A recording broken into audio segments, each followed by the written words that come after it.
The king called on me to serve him and the realm, and that's what I'll do until he tells me otherwise. You can't change him, you can't help him.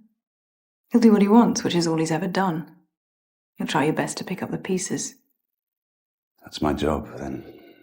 When we talk about the rivalry between Ned Stark and Cersei Lannister, everyone always points to the big, explosive moments. But if you really pay attention, the war between them was actually decided right here, in this quiet conversation in Season 1, Episode 4. This scene is a masterclass in character writing, because in just 2 minutes, we see Cersei dismantle Ned Stark's entire worldview without ever raising her voice. So, how does she do it? I mean, of course, I'll talk about the subtext and the book lore in detail, but first, we need some context. At this point, the Tournament of the Hand is raging outside. King's Landing is loud, chaotic, and expensive. Ned hates it. He knows the realm is in debt. He knows the Lannisters are plotting, and he just wants to do his job. And right in the middle of this, Cersei Lannister walks into his private chambers. Now, let's break this down line by line, because the way Cersei navigates this conversation is effortlessly brilliant. She starts with what looks like small talk. She says, You're missing your tournament.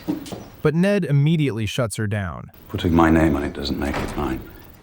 Right off the bat, we see the disconnect. Cersei sees the tournament as a political event, a display of power. Ned sees it as a waste of gold and a mockery of his position. Seeing that he's in a bad mood, Cersei tries a different tactic. She tries to sound diplomatic. She says, I thought we might put what happened on the King's Road behind us. The ugliness with the wolves. and then she drops this line, which is honestly wild when you think about it. And forcing you to kill the beast was extreme. Though sometimes we go to extremes where our children are concerned.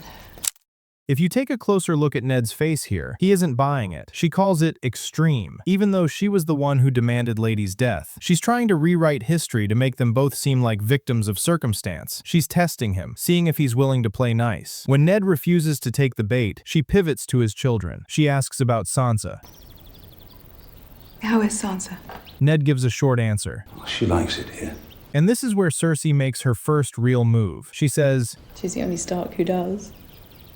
Favours her mother. Not much of the North in her.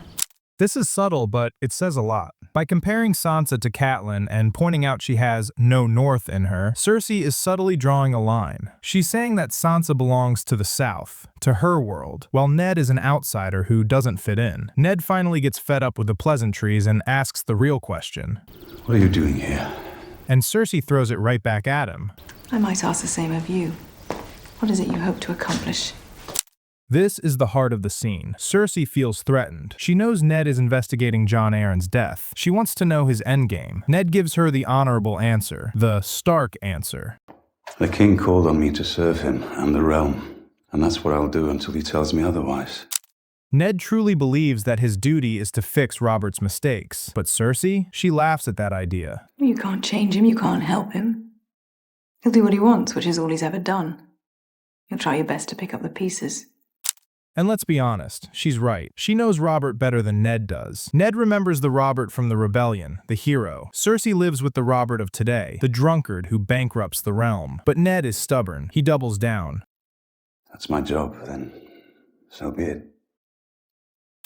And this is the moment where Cersei decides to take the gloves off. She realizes she can't manipulate him with diplomacy, so she attacks his identity.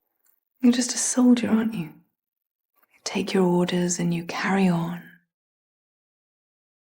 She is dismissing his entire political authority, but she doesn't stop there. She hits him with a piece of history that cuts deep for book readers. Suppose it makes sense. Your older brother was trained to lead and you were trained to follow. This is a direct reference to Brandon Stark. As we know from the lore, Brandon was the charismatic one, the bold one, the one born to rule Winterfell. Ned was the quiet second son. He was never meant to be Lord Stark. Cersei is using his deepest insecurity against him, telling him he's just a replacement. And the funny thing is, it works. Ned gets defensive. He feels the need to prove he's not just a follower. I was also trained to kill my enemies, Your Grace. Ned thinks this is a threat. He thinks he's reminding her that he's a dangerous man, a man who beheaded a Night's Watch deserter in the first episode, a man who fought Arthur Dayne. But then Cersei delivers the final blow. As was I. And that right there is the difference between them. Ned thinks training means swordplay and honor. Cersei knows that training means survival. She was trained by Tywin Lannister. She knows that you don't need a sword to kill your enemies. You just need power. In this one chronological exchange, we see exactly why Ned loses. He thinks he's in a battle of honor. Cersei knows she's in a battle for survival. And she just realized that Ned Stark doesn't have a clue how to play the game.